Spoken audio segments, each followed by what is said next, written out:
嗨，大家好，欢迎您来到上师厨房。夏天正是吃凉粉的好时候，不同的原材料和调料可以做出千变万化的样式。今天我要和您分享的是川味凉粉。我用的是绿豆粉80克，水600克，按照重量来说就是1比7.5，如果按体积来说就是1比5。开火之前先要搅拌均匀，如果有没有打散的面团，一旦加热就很难再打散了。做凉粉要小火慢熬，不能着急。由于绿豆粉很容易沉淀下来，所以还要不停地搅拌。搅拌的过程非常有意思，逐渐会出现透明状的线条，这时候就要加快搅拌速度，直到乳白色液体全部消失，整体都呈现透明状，这时候就要马上把火关掉，然后倒入一个适当的容器中。我用的玻璃容器是5×7×2.5英寸，表面简单整理平整，密封好，在室温下放凉，然后放入冰箱冷却2个小时。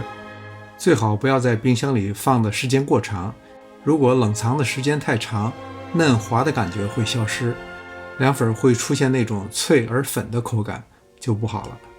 切片的时候，你可能常常遇到这种情况，切一刀就粘在上面了。其实这里是有窍门的，先不要一刀切断，而是刀头向下，然后向后拉，这样切就不会粘刀了。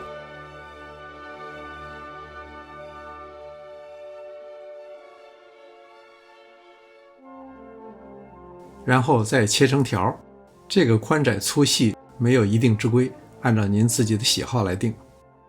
下面我再做一点拌料，锅里放少许油。既然是川味，就少不了豆瓣酱。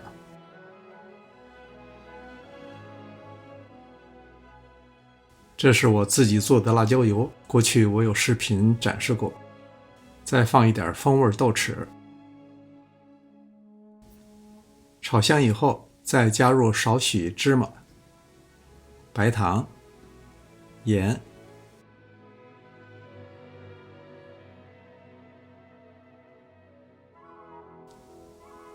半汤匙酱油、半汤匙醋，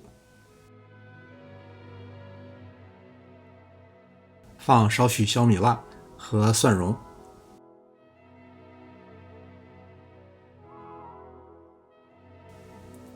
再加入2汤匙鸡汤，拌匀以后就可以浇在凉粉上了。鸡汤既可以提鲜，又能够让调料更容易拌开。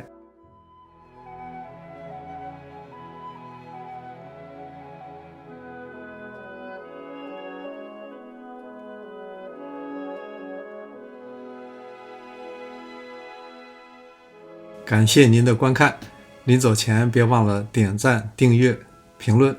这里是上师厨房，我们下次再见。